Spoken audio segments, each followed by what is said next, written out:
Hello साथियों, कैसे हैं। आशा करता हूं कि आप सभी कुशल होंगे।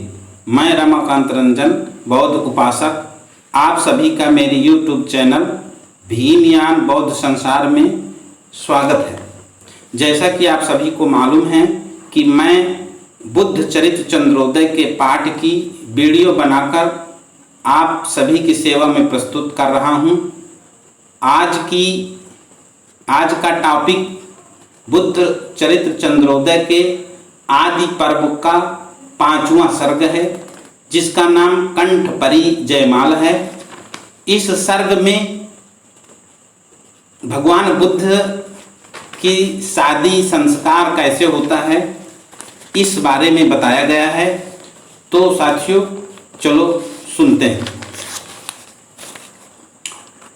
कि 12 बार चरण बंदामी, नमो तथागत बुद्ध नमामि।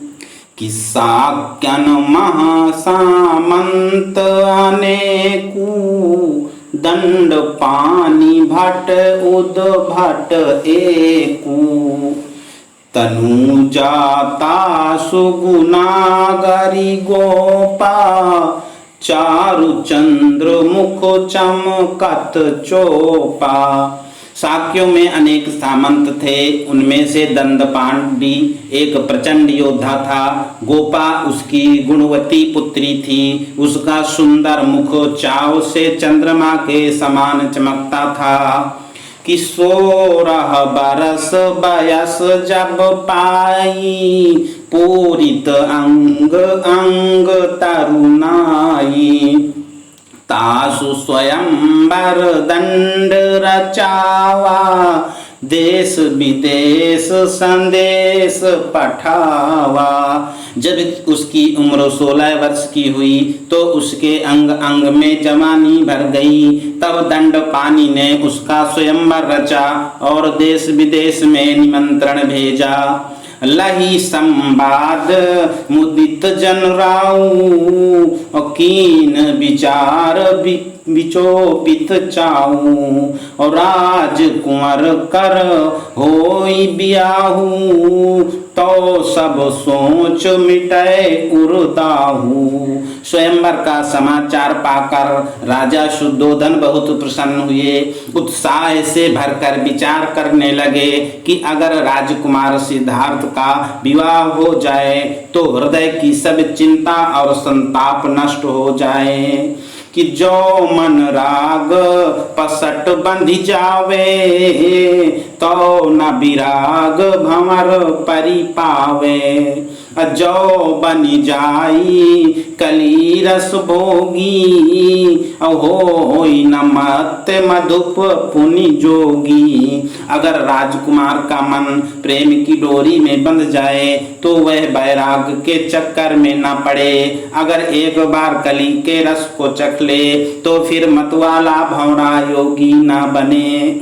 कि लोक लाभ अवलोकी बड़, बोले कुमार लीन।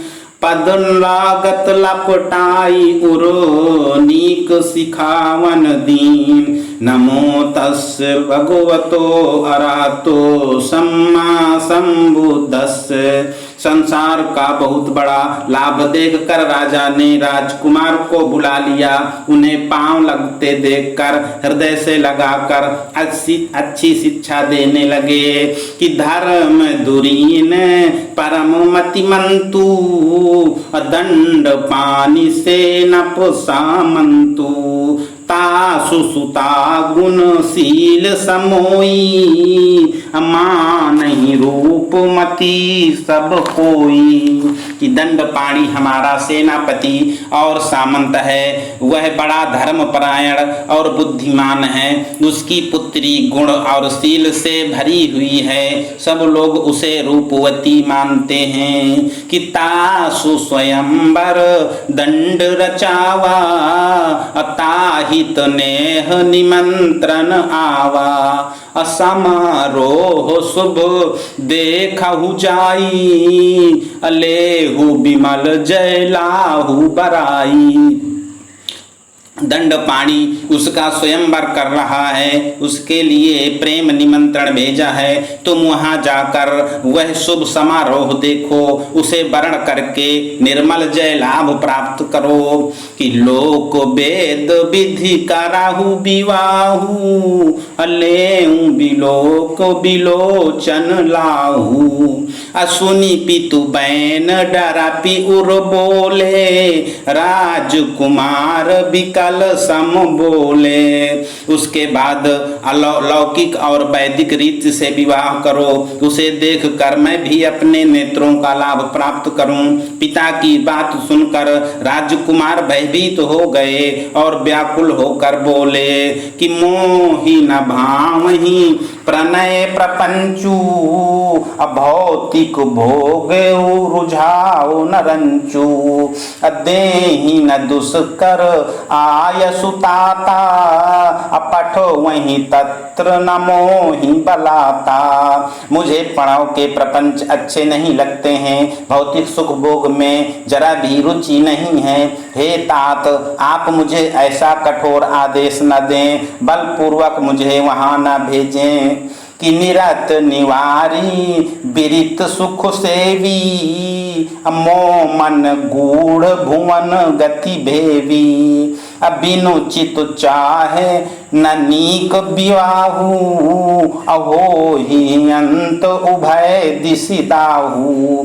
मेरा मन काम सुख का निवारण करके वैराग्य सुख का सेवन करने वाला है, क्योंकि वह संसार की गूढ़ गति को जानने वाला है। बिना आंतरिक इच्छा के विवाह करना ठीक नहीं है, ऐसा करने पर अंत में हम दोनों को संताप होगा। भूप मनोरथ कमल बन, पुत्र बचन हिमपात। बोली उठे अकुलाई उरो, कहु न बेधक बात। नमो तस्य भगवतो अरहतो सम्मा संबुद्धस्य।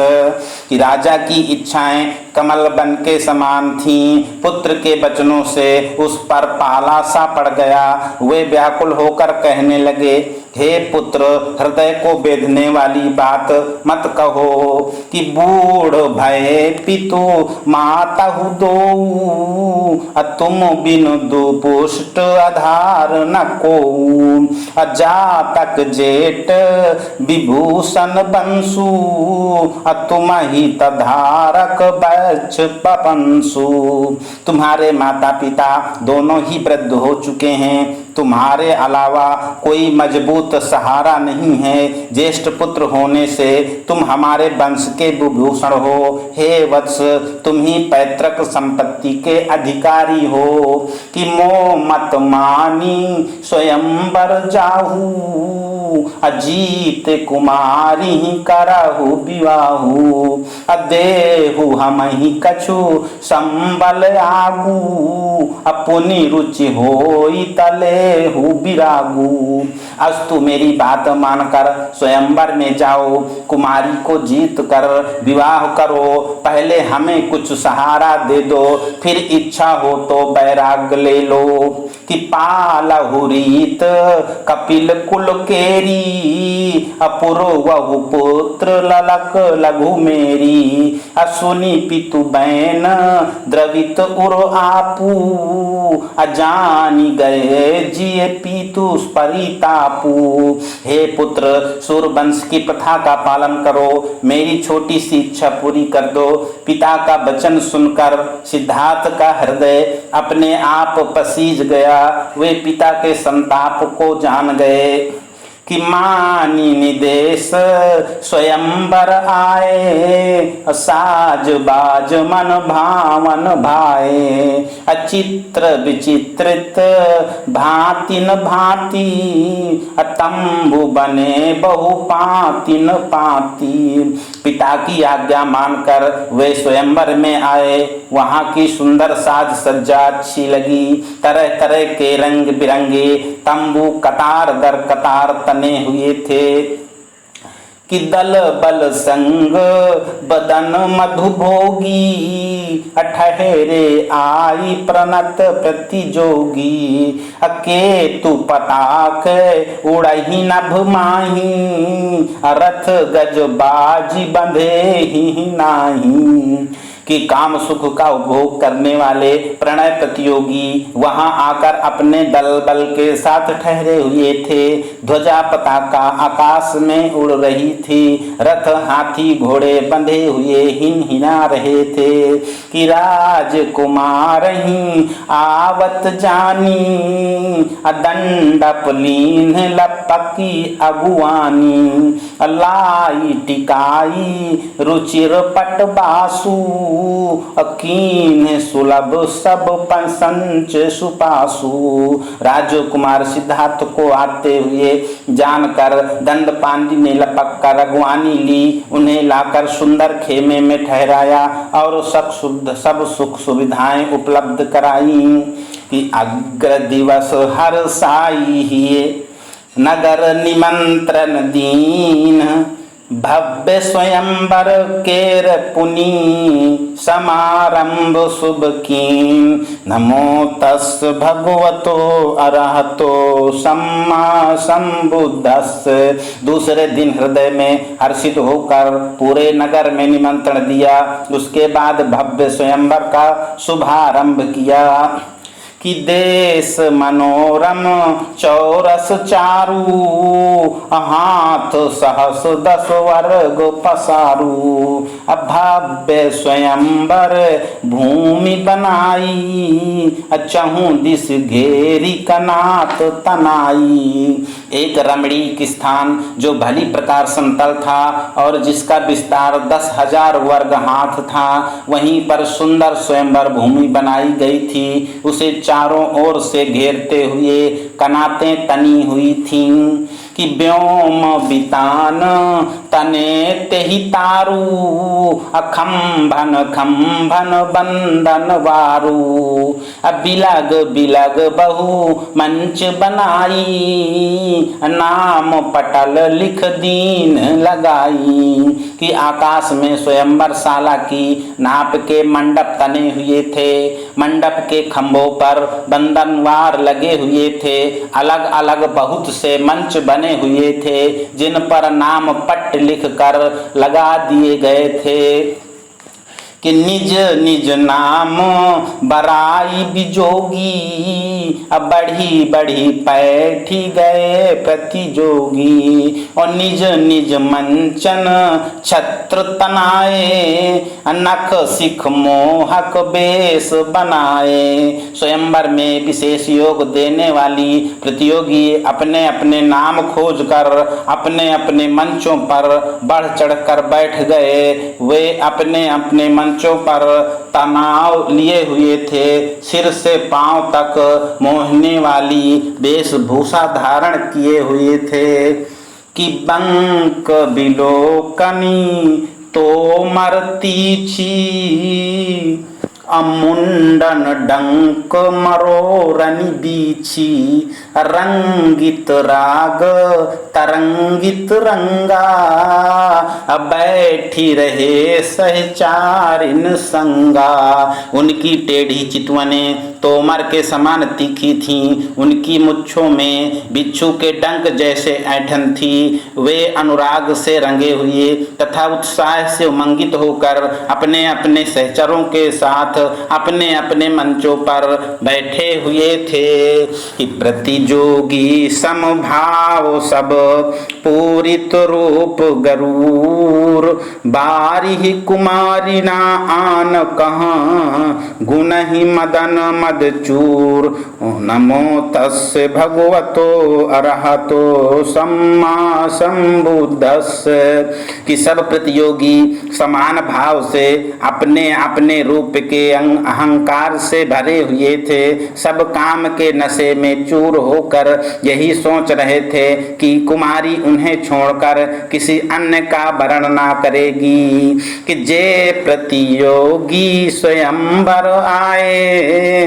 अते सब भूरी भरोस लगाए। अलख ही प्रवेश दुआर ही ओरा, असो कब कर ही कृपा की कोरा।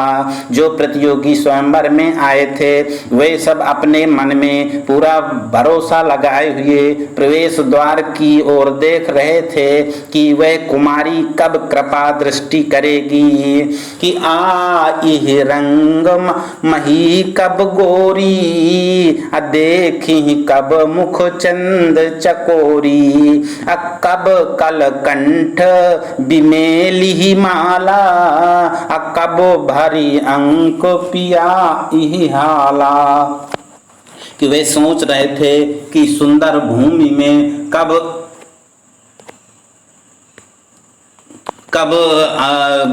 राजकुमारी आएगी, कब वह चकोरी उनके मुख चंद्र को कब देखेगी, उनके सुंदर गले में बरमाला कब डालेगी, उन्हें अंक में भरकर प्राय की मदिरा कब पिलाएगी। कि सोची अनागत काम अधीरा, अमर ही पियास तरंगिन तीरा। असंख निनाद भयउ तेहि काला, सजग समस्त स्वयं बरसाला। वे भविष्य की कल्पना करके कामाधीर हो रहे थे, नदी के किनारे बैठे हुए प्यासे मर रहे थे। उसी समय शंखनाद हुआ, पूरी स्वयंवर सभा सतर्क हो गई। कि अंग सहेलिन संग कुमारी, कीन प्रवेश समाज मझारी। औन मुख नैन मनहु मधुस्माखी, अथा कहीं न हेरत सकहीं न चाक। अपनी अंतरंग सखियों को साथ लिए हुए कुमारी यशोधरा ने स्वयंवर सभा में प्रवेश किया। सभी आंखें उसकी ओर इस प्रकार उन्मुख हो गईं, मानो शहद पर मक्खियां टूट पड़ी हों। आंखें उसे देख देख कर थकती नहीं थीं, पर उसे चख नहीं सकती थीं। कि हीरक देह तनीलम सारी, जलद कटक जनु तड़ित कटारी। केस राशि बर बांधी बनाई, मानहु साम घटा मड़राई।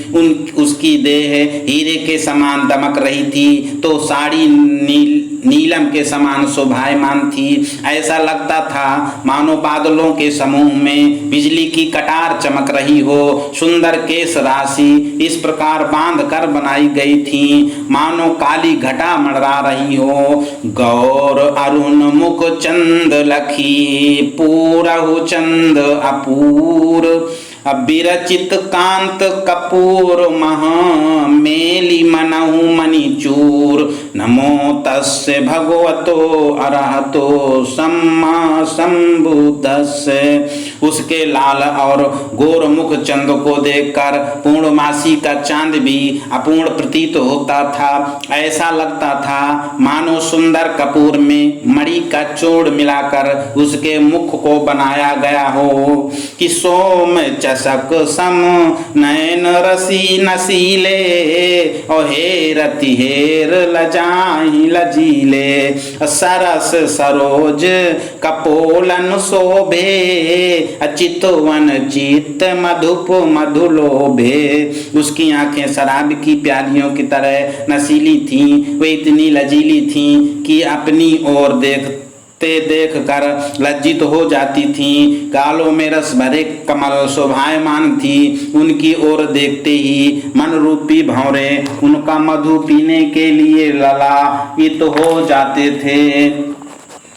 कि इत उत फेरत फेरत नारू और लचती लफती दरची कन चारू अचोरी चुभे गढ़ी पावही नाही अकस मसाही कु कूट कंचुक नाही। शंख के समान सुंदर और चिकनी ग्रीवा इधर उधर देखते या मोड़ते समय लचक कर बल खाने लगती थी। चोली में चुभे हुए उसके रोज बाहर नहीं निकल पाते थे, इसलिए वे कंचुकी के भीतर ही कसमसा रहे थे।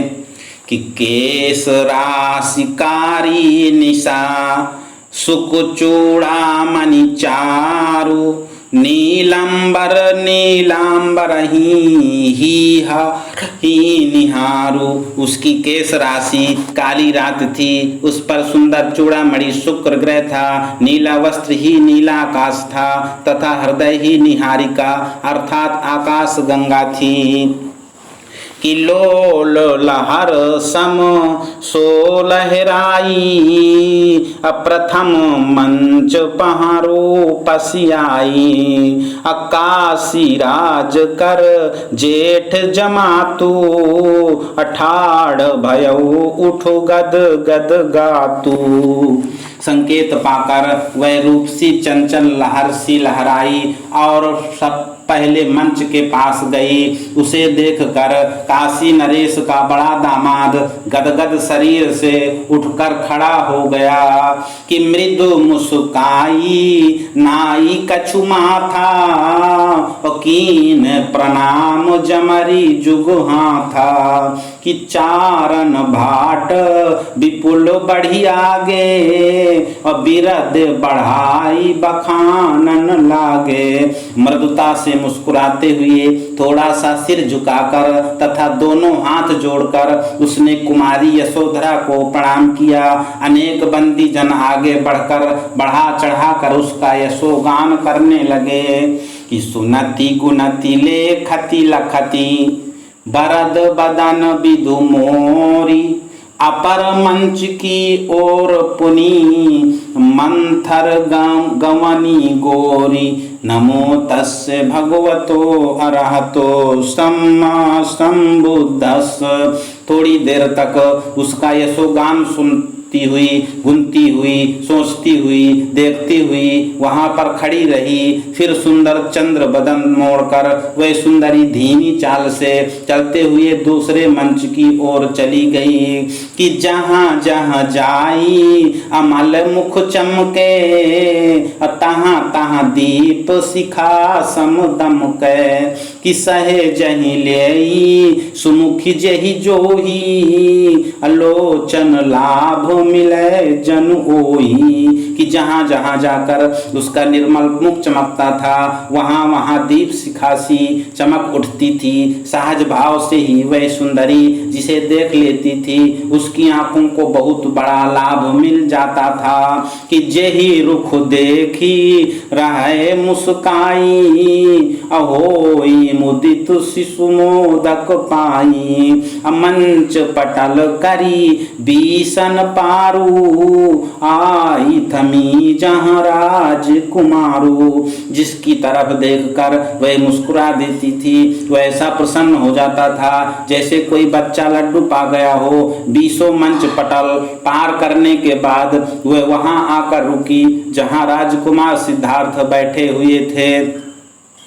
कि सहज सुभाए भय उठी ठाड़े और संजत मार विकार न बाढ़े और सहे जही कीन न मन सिर नाई अहेरी रही मुख फेरी न पाई। राजकुमार सहज स्वाभाविक ढंग से उठकर खड़े हो गए। उनका काम भाव संयत रहा, उनमें कोई विकार नहीं आया। सहज भाव से ही सिर झुकाकर उन्होंने कुमारी को प्रणाम किया। वह उसे देखती रही, मुख नहीं मोड़ पाई। कि हो है कि सूध किराटहु बांधे और निपट कुटिल लट लट कहीं कांधे, नीरज नयन गहिर गंभीरा, मनहु समेटी भय भव पीरा। कुमार के घुंघराले केस कंधों पर लटक रहे थे, कमल के समान सुंदर नेत्र गहन गंभीर थे, मानो संसार भर की पीड़ा समेट कर अपने भीतर भरे हुए हों।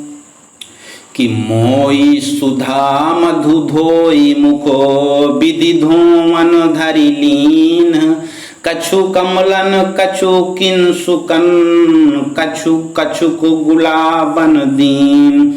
नमो तस्य भगवतो अरहतो सम्मा सम्बुद्धस। विधाता ने उस मुख को पहले अमृत से मोया था, फिर शराब से धोया था और उसकी धोवन को अपने पास रख लिया था। बाद में उसी धोवन का कुछ भाग कमलों को, कुछ पलाश पुष्पों को तथा कुछ गुलाबों के पुष्पों को दे दिया था। कि मूरति मंजू मधुर सुख देनी, अगाढ़िस बसंत कुसुम करी छेनी, अंग अंग सुचि साचन ढारे, निरखत नयन टरही नहीं टारे। कि मानो वह मनोहर मूर्ति मन को मधुर लगने वाली तथा आंखों को सुंदर देने वाली थी। उसे बसंत ने फूलों की छेनी से गढ़ा था। उसके अंग अंग सुंदर सांचे में ढले हुए थे। उसे एक बार देख लेने पर आंखें हटाए नहीं हटती थी। कि रूप अनूप न लेखन जोगू, खोल बिलोचन देखन जोगू, नयनन एक भयउ पछतावा, पलक पटल विधि बादी बनावा। वह अनुपम रूप देखने योग्य नहीं था, केवल आंखें खोलकर देखने योग्य था। उस रूप को देखकर यशोधरा के नेत्रों को ये पछतावा होने लगा कि विधाता ने पलकों के कपाट व्यर्थ ही बना दिए थे। कि चित्र विचित्रित मुग्ध मृगी सी, ठिठक रही जिन ठाम ठगी सी, असुध बुध खोई लखति लौलाई, अहिलत न डोलती बोलती नाई। वह चित्र में चित्रित मुग्ध हिरनी के समान ठगी हुई सी अपने स्थान पर ठिठक कर खड़ी रह गई। वह अपनी सुध बुध खोकर मन लगा कर देख रही थी, न हिलती थी न डुलती थी और न बोलती थी। कीन सजग अली अंगुली कोची, और जाग उठी जनु नींद बिमोची।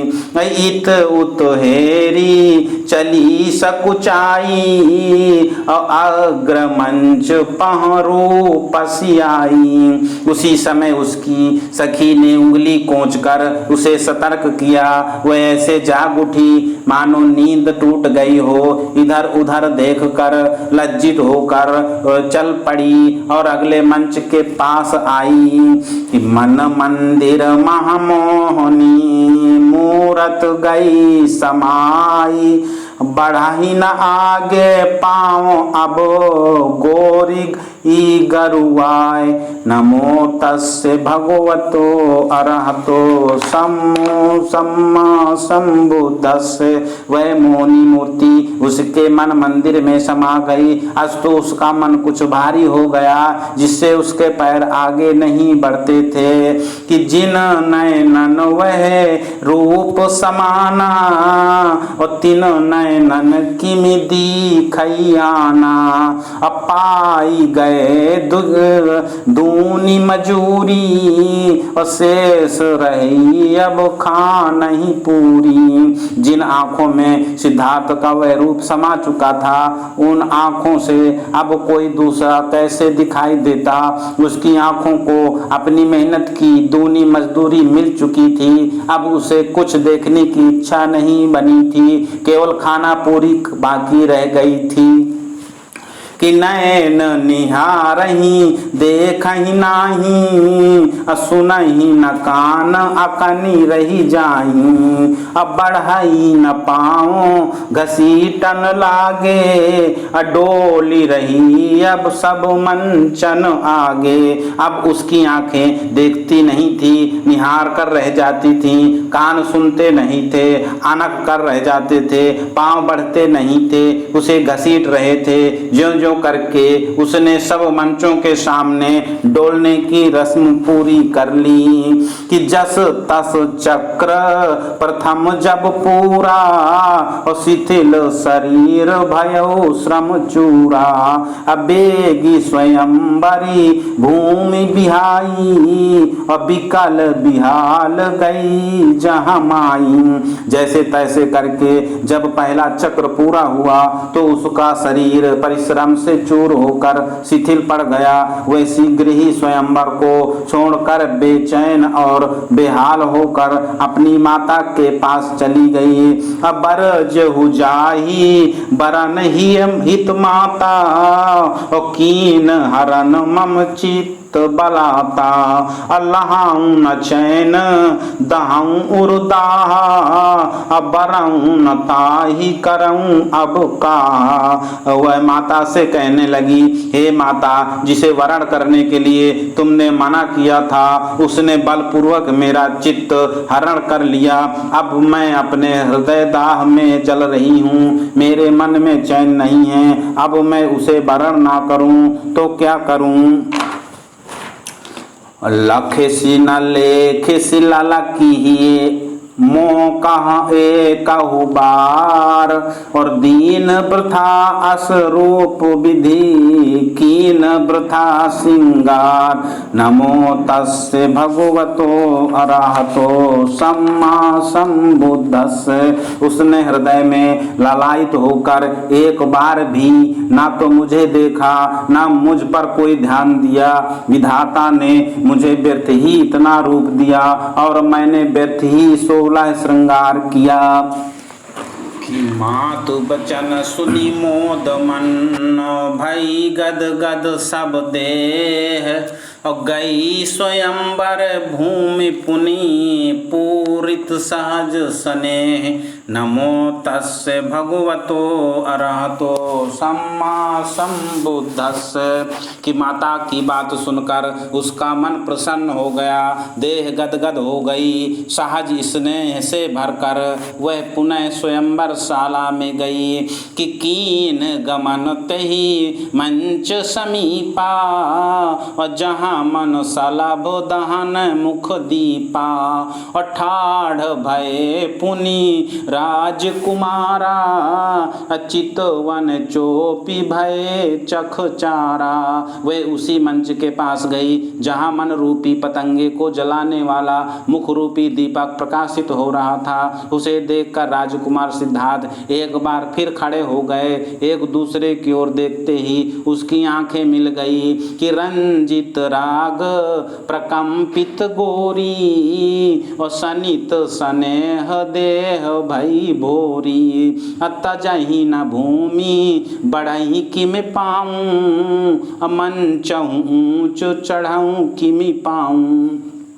राग रंजित होने से उसके सारे शरीर में कंपन होने लगा। स्निग्ध होने से उसके शरीर में जड़ता आ गई। उसके पैर जमीन को छोड़ ही नहीं पाते थे। आगे कैसे बढ़े, मंच भी ऊंचा था, उस पर कैसे चढ़े कि उठा ही न हाथ करे किमि बाला, और मिले न कंठ परए किमि माला।